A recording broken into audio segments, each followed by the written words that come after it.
Most women think it's the perfect one he regrets losing. The soft one. The one who said yes, who forgave too easily, who waited by her phone and bent herself into quiet shapes for his comfort. But Carl Jung understood something more ancient and cruelly honest about the male psyche. It isn't comfort he remembers in the silence after you've left, it's the shadow you forced him to meet when you stopped needing his approval. He doesn't regret the woman who gave everything. He regrets the one who made him feel something he couldn't control. The one who reflected his ego back to him, not with anger, but with poise. She was calm when he pulled away, not desperate. She was the stillness he couldn't manipulate, the mystery he couldn't pin down.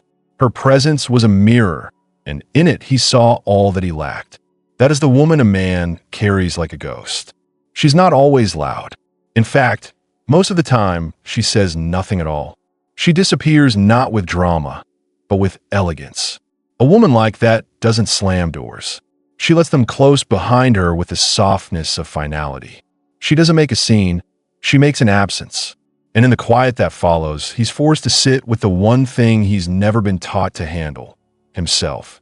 You think he regrets you because you were too much, too intense, too emotional. But what he actually fears, what disturbs him long after you've gone, is that you were too clear, too self-contained, too whole. There's a strange ache that lives in the masculine unconscious, described by Jung as the anima, the internal feminine. When a man meets a woman who embodies the deep, intuitive feminine archetype, the part of him he has suppressed, he is both drawn to her and threatened by her. She wakes something ancient, and it terrifies him. He will crave her like water, but run from her like fire. She doesn't plead. She doesn't collapse into his silence. She embodies the one thing no man can fake, peace. And peace is magnetic to chaos. His unfinished wounds, his projections, his fantasies. He'll try to test her subtly at first, delay responses, withhold affection, offer breadcrumbs, not consistency. And when she doesn't flinch, when she doesn't beg for scraps, he begins to spiral. This is the paradox most men never understand until it's too late. The woman he regrets isn't the one who tried the hardest to win him. It's the one who refused to play his game. She made him question his power, not by challenging it directly, but by never submitting to it. She did not need to be chosen. She chose herself. This kind of woman doesn't retaliate. She retreats. But in doing so, she forces the man to confront the very thing he's spent his life avoiding, the hollowness inside. And if he is not yet initiated into his own soul, if he has not done the work to meet his own shadow, he will call her cold. He will say she's distant, aloof, detached. But it is not her detachment that wounds him. It's her clarity. It's the fact that she saw his potential and still walked away when he refused to rise into it. Because a woman like that does not beg a man to grow. She simply leaves him to decide if he ever will. And in that space, he begins to feel it. Not right away, of course. At first, he feels powerful, free. He misreads her silence as weakness. He tells himself she'll be back. They always come back, but days turn to weeks. Her energy doesn't return. Her attention, that sweet, healing presence that once made him feel whole, is gone. And it does not come back. And suddenly, the other women, the ones who laugh at his half-effort, the ones who flatter his ego, begin to feel like noise.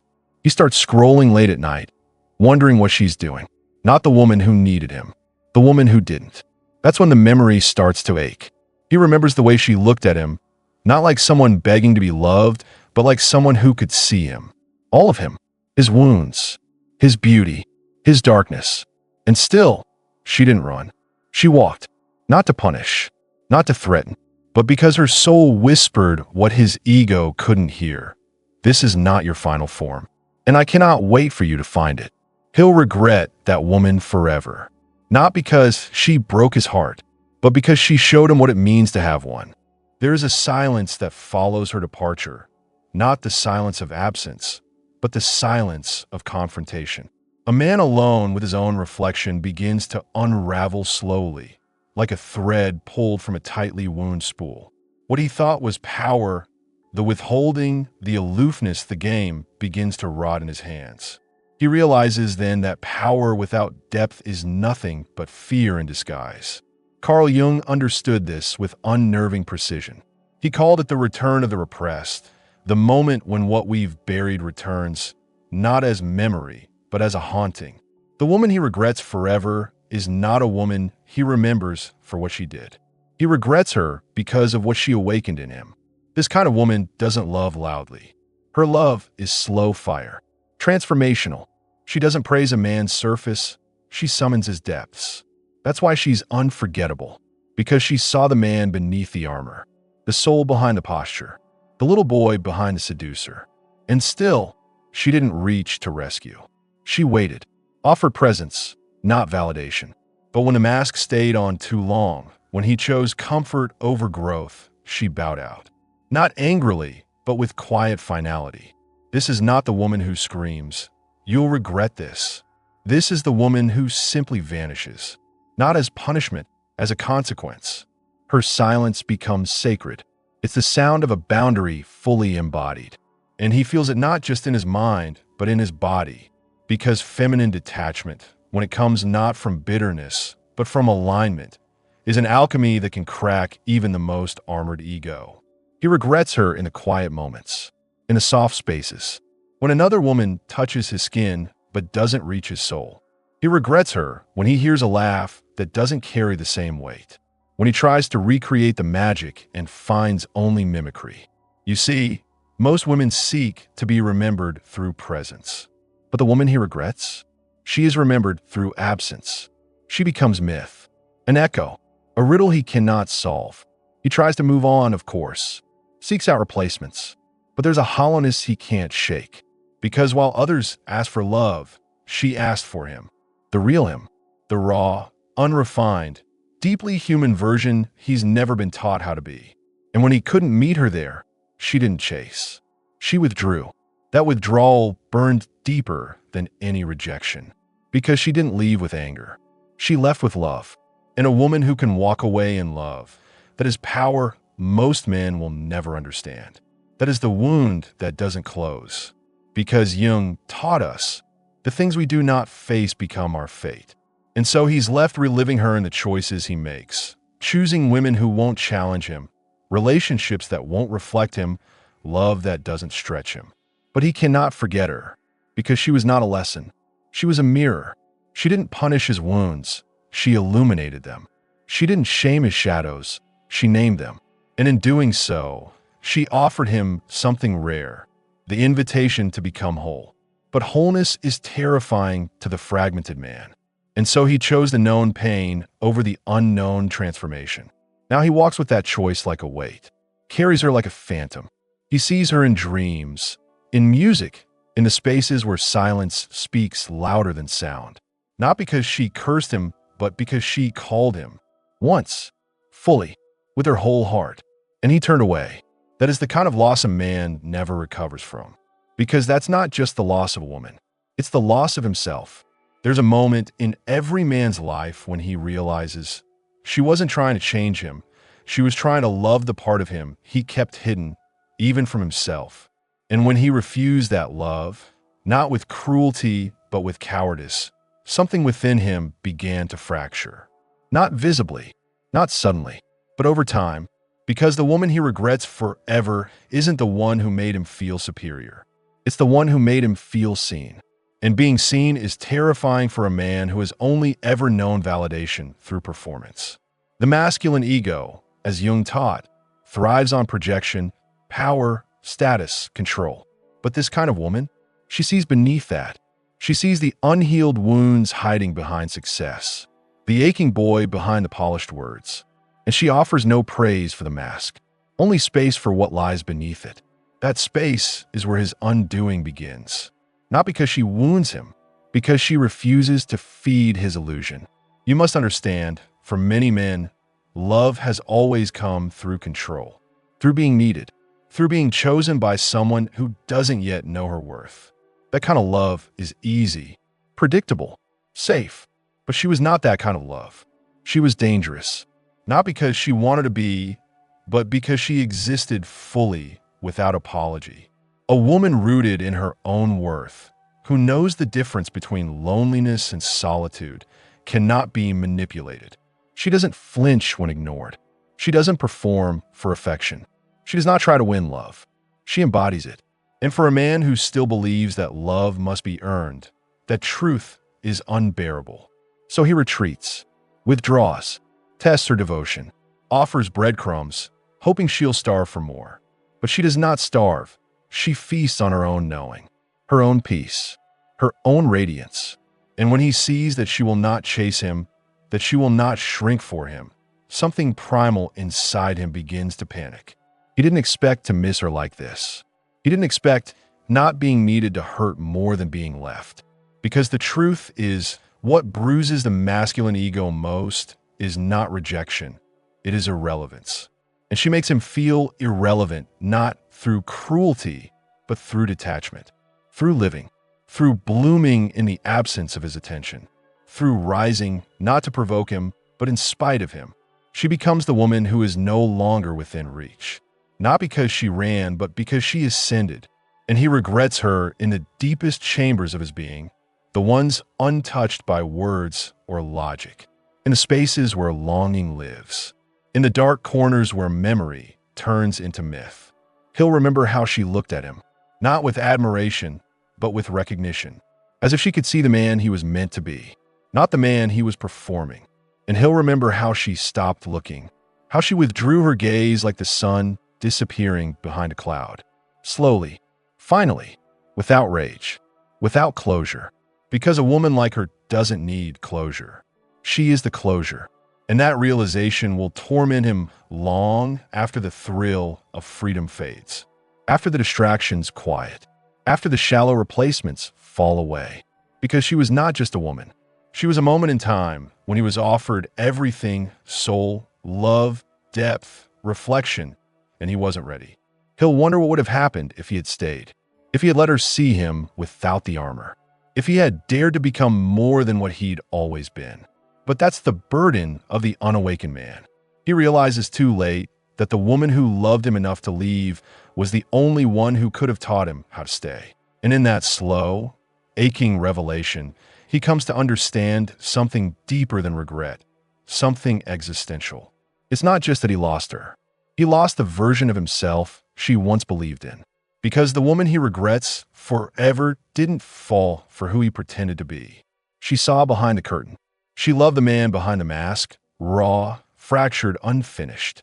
She saw his shadows, not his flaws, but his unopened doors. And instead of running, she stood still, waited, gave him space to open them. But he didn't.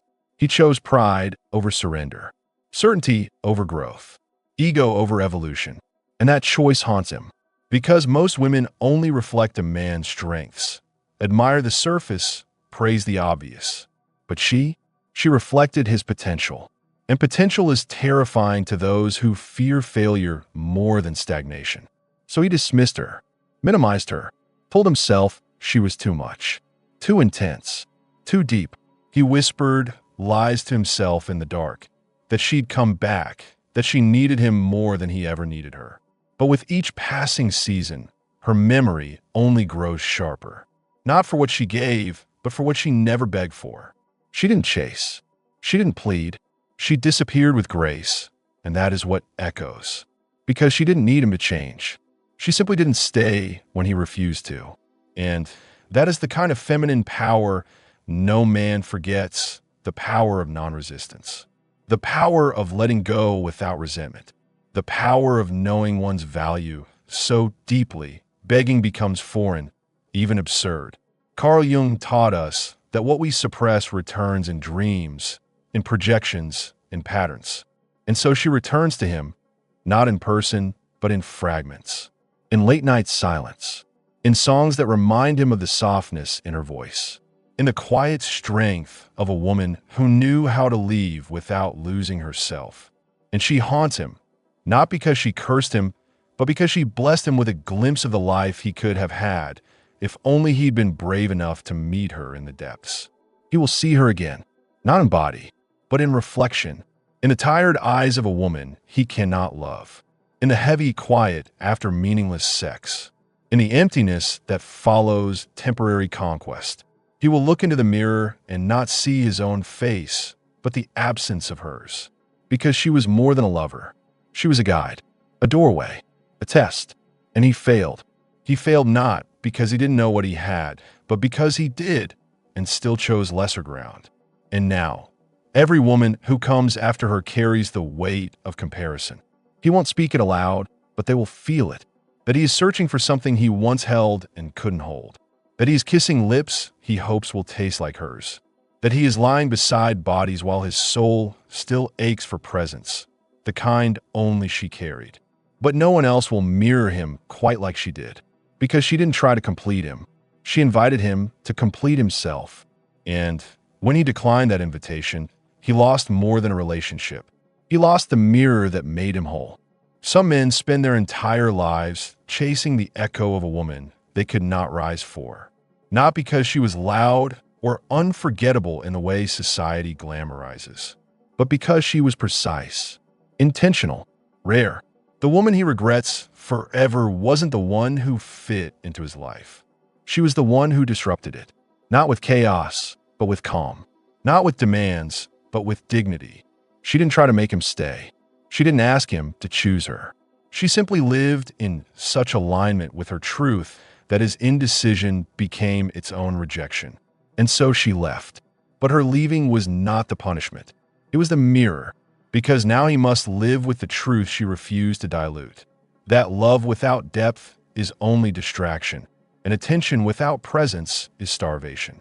You, who are listening, you've likely been this woman, or perhaps you're becoming her. The one who no longer softens her radiance to be palatable. The one who no longer shrinks to fit inside his confusion. The one who no longer over-explains her boundaries or negotiates with silence or lets potential blind her to reality. Because potential is a beautiful lie that women too often wrap themselves in like silk. But this woman he regrets, she outgrew that illusion. She stopped falling in love with potential and started falling in love with proof. Proof of integrity. Proof of presence. Proof of emotional availability. And when none came, she walked. And what stings most is that she did not walk away bitter. She did not set fire to the bridges behind her. She walked away clear. And that clarity? It's radioactive.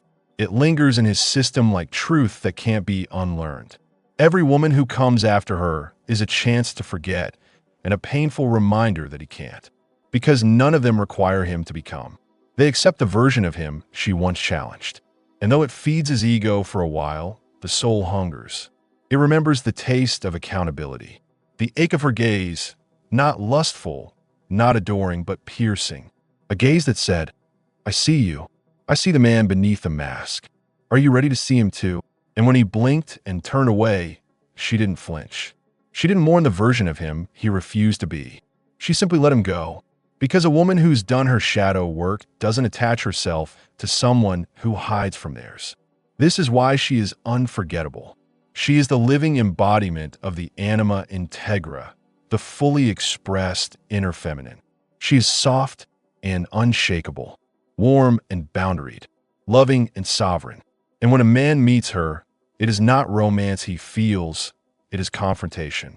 She is the edge between who he is and who he could be.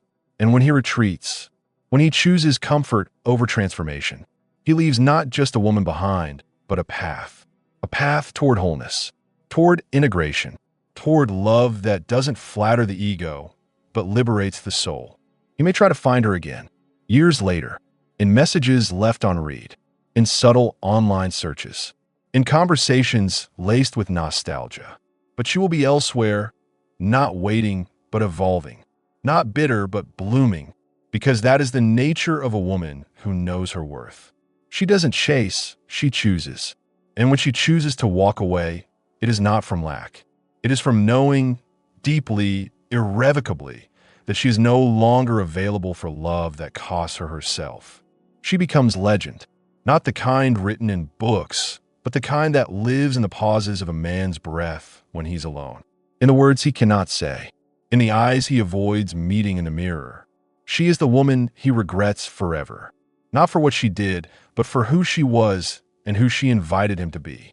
And that invitation, unanswered, becomes the story he never stops telling himself.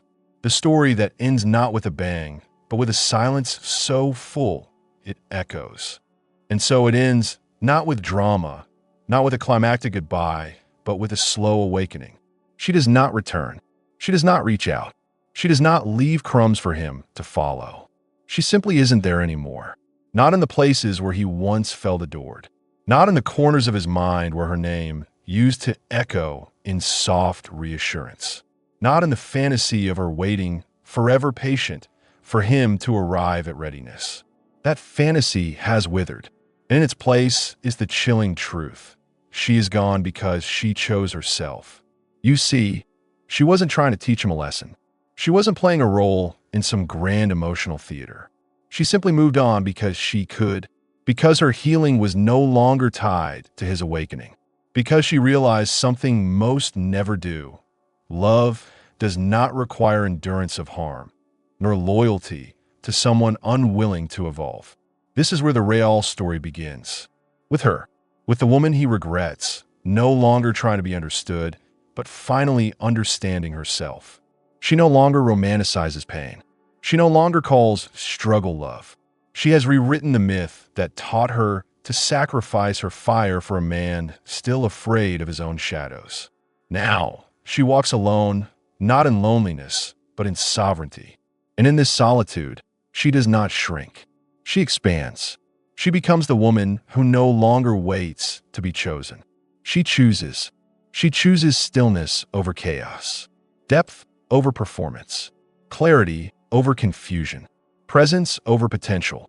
And because of that, she becomes more than just a memory.